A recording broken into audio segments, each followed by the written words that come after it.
ദൈവാനുഗ്രഹത്താൽ പ്ലാന്റിന്റെ ഉദ്ഘാടനം മംഗളമായി നിർവഹിക്കാൻ എനിക്ക് സാധിച്ചു.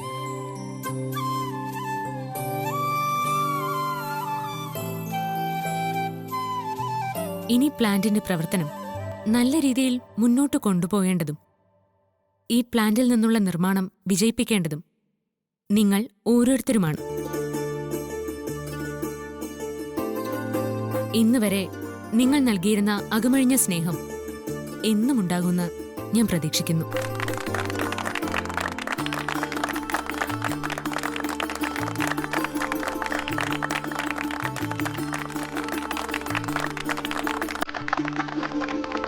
ദേവമ്മ ഉണ്ടായിരുന്നപ്പോ നടത്തിയിരുന്ന ഒരു ചടങ്ങ് കൂടി ബാക്കിയുണ്ട്.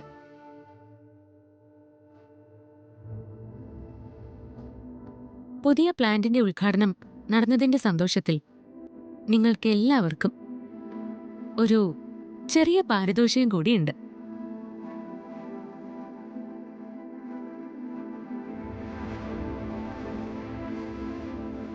അതെടുത്തിട്ട് വരൂ.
വിശാൽ സർ,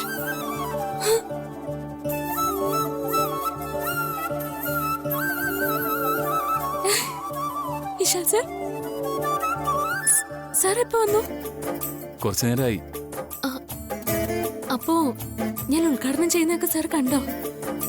കണ്ടു, എല്ലാം ഞാൻ കണ്ടു.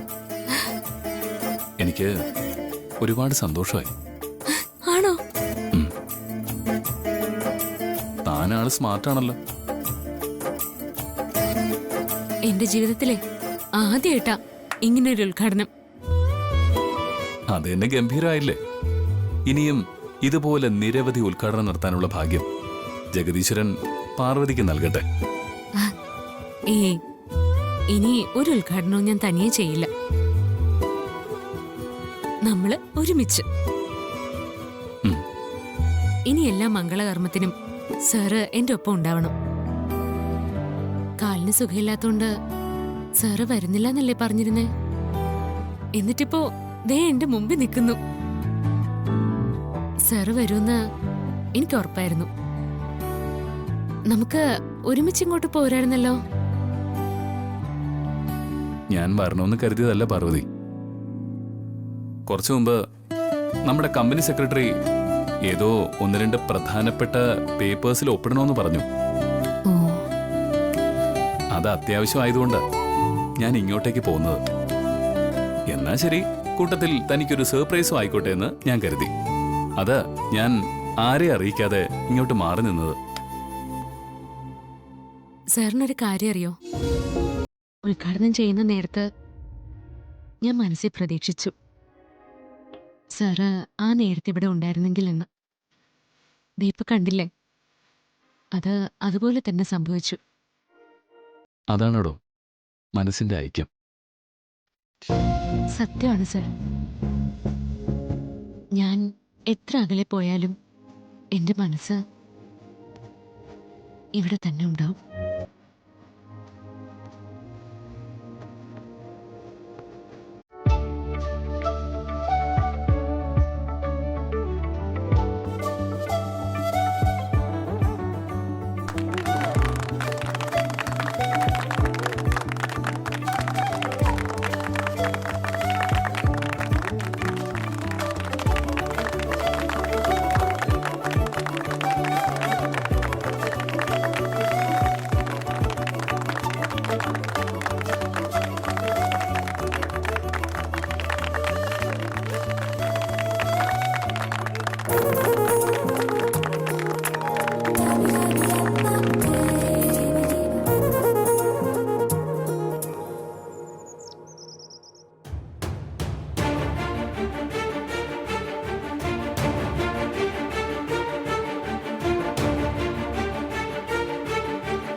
ഉദ്ഘാടനം ഗംഭീരമായിട്ട് നടന്നു.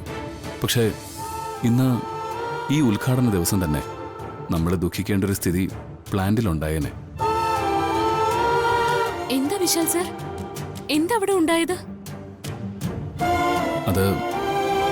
അത് പറയാൻ തന്നെ എനിക്ക് വിഷമവും ടെൻഷനും ഉണ്ട്. വലിയൊരു ആപത്താ ഒഴിഞ്ഞു പോയത്. ആപത്ത് ഒഴിഞ്ഞു പോയല്ലോ, പിന്നെ എന്താ പറഞ്ഞാല്? അവിടെ എന്താ സംഭവിച്ചത്? ഒരാള്, തൊഴിലാളിയുടെ വേഷം ധരിച്ച ഒരാള് നിന്നെ കൊല്ലാൻ നോക്കിയിരുന്നു പാർവതി.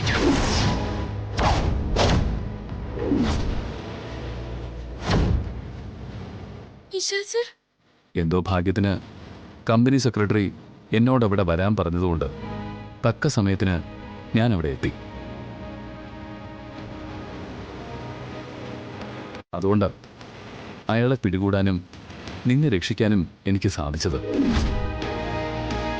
ഓഹോ, അപ്പൊ ഇവൻ കാരണമാണ് ഞങ്ങളുടെ പ്ലാൻ പൊളിഞ്ഞത്. ഇവൻ എന്തിനാ കമ്പനി സെക്രട്ടറി അവിടേക്ക് വിളിച്ചു വരുത്തിയത്? ഇവൻ അവിടെ എത്താതിരുന്നെങ്കിൽ ഇവളിപ്പോ ചത്ത് തോലഞ്ഞേനെ. ആരായിരിക്കും സാർ എന്നെ കൊല്ലാൻ ശ്രമിച്ചത്?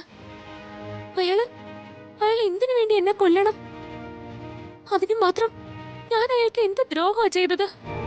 അയാൾ ആരാണെന്നോ അയാൾ നിന്നെ കൊല്ലാൻ ശ്രമിച്ചതിന്റെ കാരണം എന്താണെന്നോ എനിക്കും അറിയില്ല. അതൊന്നും അറിയാൻ സാധിച്ചില്ല. അയാൾ നിന്റെ കയ്യിൽ കിട്ടിയതല്ലേ, എന്നിട്ടും അയാൾ ആരാണെന്നോ അയാളുടെ ഇന്റൻഷൻ എന്താണെന്നോ നിനക്ക് എന്തുകൊണ്ട് അറിയാൻ സാധിച്ചില്ല?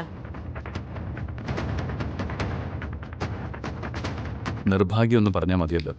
ഞാൻ അയാളെ പിടികൂടിയെന്നേ ഉള്ളൂ. എന്തെങ്കിലും ചോദിച്ചറിയുന്നതിന് മുമ്പേ അയാൾ എൻ്റെ കൈകളിൽ നിന്ന് വഴുതി രക്ഷപ്പെട്ടു.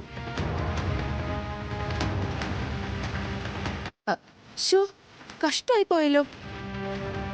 അപ്പൊ ഇനി അയാളെ എങ്ങനെ കണ്ടുപിടിക്കും?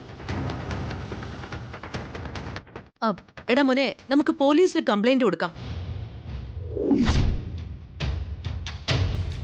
അവരവനെ അന്വേഷിച്ച് കണ്ടുപിടിക്കട്ടെ. അത് കൊടുക്കാം. അതിനു മുമ്പ് ഞാൻ എൻ്റെതായ രീതിയിൽ ഒന്ന് അന്വേഷിക്കുന്നുണ്ട്. നീ എങ്ങനെയാ വിശാലെ അന്വേഷിക്കാൻ പോകുന്നേ? അമ്മേ, പാർവതിയെ കൊല്ലാമെന്ന ആളുടെ മൊബൈൽ ഫോണ് എനിക്ക് കിട്ടിയിട്ടുണ്ട്.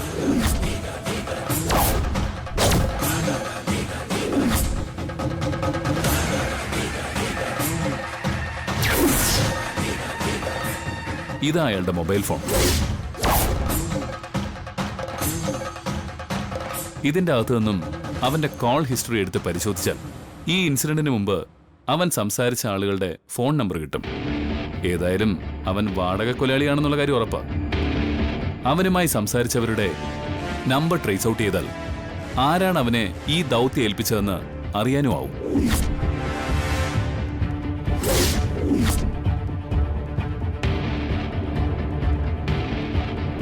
പാർവതി, നീ സമാധാനിക്ക്. നിന്നെ കൊല്ലാൻ അണിയറ നീക്കം നടത്തുന്നവരാരായാലും അവരെ ഞാൻ കണ്ടെത്തും.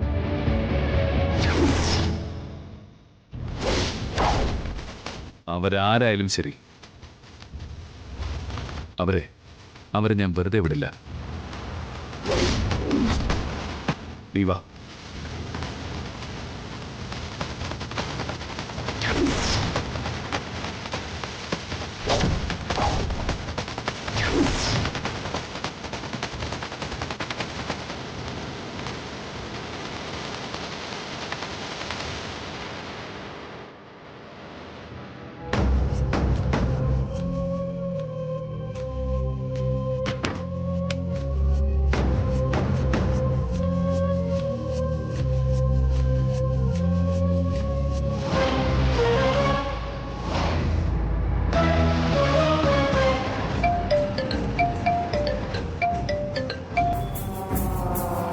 ജാസ്മിൻ പറ. എടാ, നീ എന്ത് പണിയെ കാണിച്ചത്? എന്ത് പറ്റി ജാസ്മിൻ? എടാ, ഇന്ന് വരെ നീ എനിക്ക് വേണ്ടി എത്ര റിസ്കി കാര്യങ്ങൾ ചെയ്തു തന്നിട്ടുണ്ട്. ഞാൻ ഏൽപ്പിച്ച ഓരോ കാര്യങ്ങളും നീ ഇരു ചെവി അറിയാതെ പെർഫെക്റ്റ് ആയിട്ട് ചെയ്തു തന്നിട്ടില്ലേ? ഇപ്പൊ മാത്രം നിനക്ക് എന്ത് പറ്റിയടാ? നീ കാര്യം എന്താന്ന് വെച്ചാ പറ. എടാ, ആ പാർവതിയെ തീർക്കാൻ വേണ്ടി നീ പറഞ്ഞയച്ച ആളില്ലേ, അയാളത് മൊത്തത്തിൽ കുളമാക്കിയിട്ടുണ്ട്. എന്തു പറ്റി? അയാള് നിനക്ക് ഇവിടുന്ന് കിട്ടിയടാ. അയാൾ എന്താ ചെയ്തത്? ഒന്നും ചെയ്തില്ല. എന്തെങ്കിലും ചെയ്യുന്നതിന് മുൻപ് അയാള് വിശാലിന്റെ വലയിൽ അങ്ങ് ചാടിക്കൊടുത്തു. അവൻ അയാളെ കയ്യോടെ അങ്ങ് പൊക്കി. അതോടെ എല്ലാം തീർന്നില്ലേ? എന്നിട്ടെന്താ, അയാൾ ഓടി രക്ഷപ്പെട്ടു. പക്ഷേ അവന്റെ ഫോണ് വിശാലിന്റെ കയ്യിലാ ഇപ്പൊ ഉള്ളത്. വിശാലിപ്പോ അവന്റെ ഫോണിലെ കോൾ ലിസ്റ്റ് ഒക്കെ പരിശോധിക്കുന്നുണ്ട്. ചിലപ്പോ അതിൽ നിന്ന് നിന്റെ നമ്പറിലേക്ക് കോൾ വരാൻ സാധ്യതയുണ്ട്. ഒരു കാരണവശാലും നീ കുറച്ചു നേരത്തേക്ക് നിന്റെ ഫോൺ എടുക്കരുത് കേട്ടോ. അത് സ്വിച്ച് ഓഫ് ചെയ്ത് വെച്ചേക്ക്. ഓക്കെ, അത് ഞാൻ ചെയ്യാം. എന്തായാലും കൊല്ലാൻ വിട്ടവൻ തിരികെ എന്റെ അടുത്തേക്ക് തന്നെ വരും. അവൻ വാങ്ങിയ പണത്തിന് വേണമെങ്കിൽ നമുക്ക് വേറൊരു അറ്റംപ്റ്റ് കൂടി നടത്താം. തൽക്കാലം നീ വേറൊന്നും ചെയ്യാൻ നിൽക്കണ്ട. നീ ആ ഫോണൊന്ന് ഓഫ് ചെയ്ത് വെക്കാവോ? എന്ത് വേണോന്ന് ഞാൻ ആലോചിച്ചിട്ട് നിന്നോട് പറയാം. ശരി.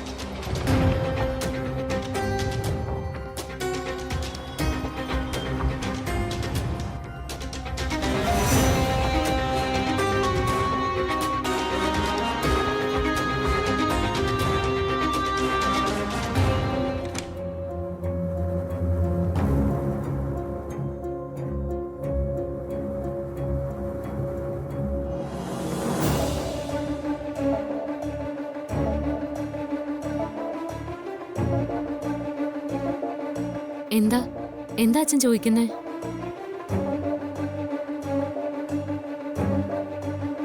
ആ, പ്ലാന്റിന്റെ ഉദ്ഘാടനം എന്തായിന്നാണോ അച്ഛൻ ചോദിച്ചത്? അത് ഗംഭീരായിട്ട് കഴിഞ്ഞു അച്ഛാ. ഞാനാ ഉദ്ഘാടനം ചെയ്തത്.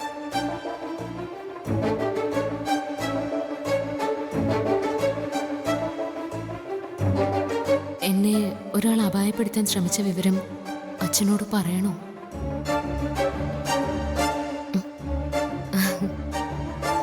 വേണ്ട, സുഖമില്ലാതിരിക്കുന്ന മനുഷ്യനല്ലേ, വെറുതെ വിഷമിപ്പിക്കണ്ട.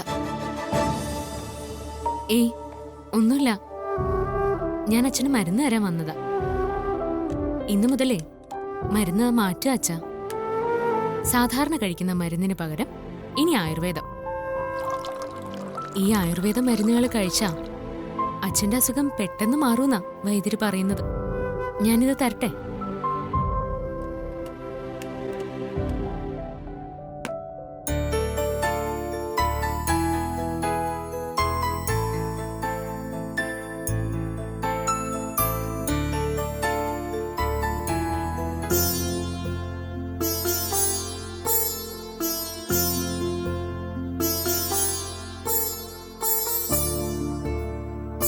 അച്ഛൻ സമാധാനായിട്ടിരിക്ക.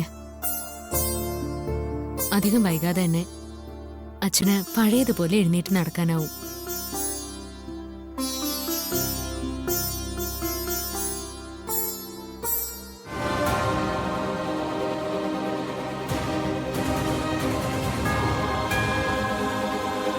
പാവം പാർവതി, എനിക്ക് അസുഖം മാറിയ വിവരം ഈ കുട്ടി അറിയുന്നില്ലല്ലോ. സത്യാവസ്ഥ ഇപ്പോ പാർവതിയോട് പറയാനും കഴിയില്ല.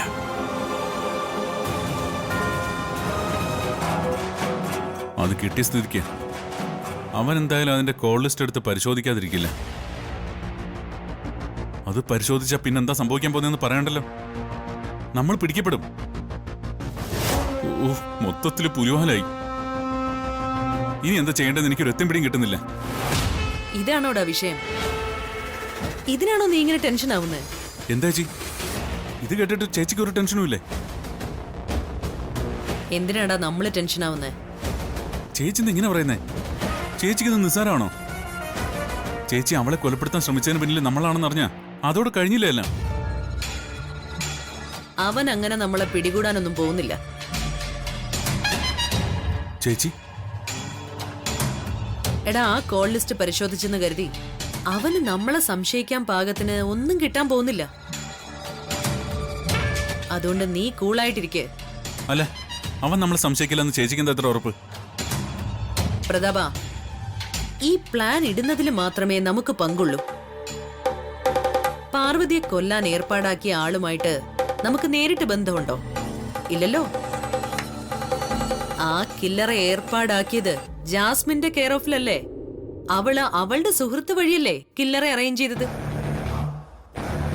അതെ, ജാസ്മിൻ അവളുടെ ഫ്രണ്ട് വഴി അത് ചെയ്തേ. അപ്പൊ പിന്നെ നമ്മൾ എന്തിനാടാ പേടിക്കുന്നത്? എന്തിനാ ഇങ്ങനെ വെപ്രാളപ്പെടുന്നേ? ആ കൊലയാളിയുമായിട്ട് ഞാനോ നീയോ ഫോണിൽ സംസാരിച്ചിട്ടില്ല, ഉണ്ടോ? സംസാരിച്ചത് മുഴുവൻ ജാസ്മിന്റെ ഫ്രണ്ടും. എടാ, അതുകൊണ്ട് വിശാൽ ആ ഫോണിലെ കോൾ ലിസ്റ്റ് പരിശോധിച്ചാലും പിടിക്കപ്പെടുന്നത് ജാസ്മിന്റെ സുഹൃത്തായിരിക്കില്ലേ? വിശാല് ജാസ്മിന്റെ സുഹൃത്തിനെ പിടികൂടട്ടെ. അയാളെ പിടികൂടിയാലും അയാൾക്ക് നമ്മളെ അറിയില്ലല്ലോ. അയാളെ ചോദ്യം ചെയ്താ പറയാൻ പോകുന്നതോ ജാസ്മിന്റെ പേരും. നമ്മുടെ പേര് ഇതുമായി ബന്ധപ്പെട്ട് എവിടെയും വരില്ല. അതുകൊണ്ട് നീ ഒന്ന് സമാധാനമായിട്ട് ഇരിക്കണ്ടേ മോനെ. ആ, അത് ശരിയാണല്ലോ. ഇപ്പോഴെനിക്ക് സമാധാനമായത്. വെറുതെ ടെൻഷൻ അടിച്ചു. പ്രതാപ, എന്ത് ക്രൈമും നമുക്ക് ചെയ്യാം, പക്ഷേ തെളിവുകൾ അത് അവശേഷിപ്പിക്കരുത്. പ്രഭാവതി ഇന്നുവരെ ചെയ്ത ഒരു ചതിക്കും ഒരു തെളിവുകളുമില്ല. ഇനി അതുണ്ടാവുകയുമില്ല.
കൃത്യസമയത്ത് ഞാൻ അയാളെ കണ്ടില്ലായിരുന്നെങ്കിൽ എന്താവുമായിരുന്നു പാർവതി? വേണ്ട, ഇനി അതൊന്നും ചിന്തിക്കണ്ട. ഏതായാലും രക്ഷപ്പെട്ട് ഓടിയ അവനെ ഞാൻ വെറുതെ വിടില്ല. അവനൊരു വാടക കൊലയാളിയാ, അതുറപ്പാ. പാർവതിയെ കൊല്ലാൻ വേണ്ടി അവൻ അയച്ചത് ആരാ? പാർവതിയുടെ ശത്രു. അത് പാർവതിയുടെ ശത്രുവായിരിക്കോ അതോ എന്റെ ശത്രുവാണോ? പാർവതിക്ക് എന്തെങ്കിലും ആപത്ത് സംഭവിച്ചാൽ എനിക്കത് വിഷമാവുമെന്ന് കരുതിയിട്ടാണോ ഇങ്ങനൊരു അറ്റംപ്റ്റ് നടത്തിയത്? എത്ര കഷ്ടപ്പെട്ടിട്ടായാലും ശത്രു ആരാണെന്ന് കണ്ടെത്തിയേ പറ്റൂ.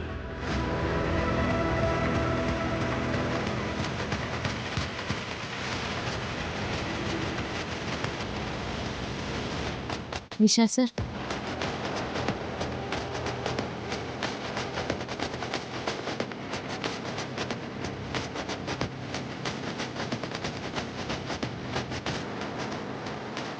സർ ഇത് വാങ്ങൂ. പാർവതി,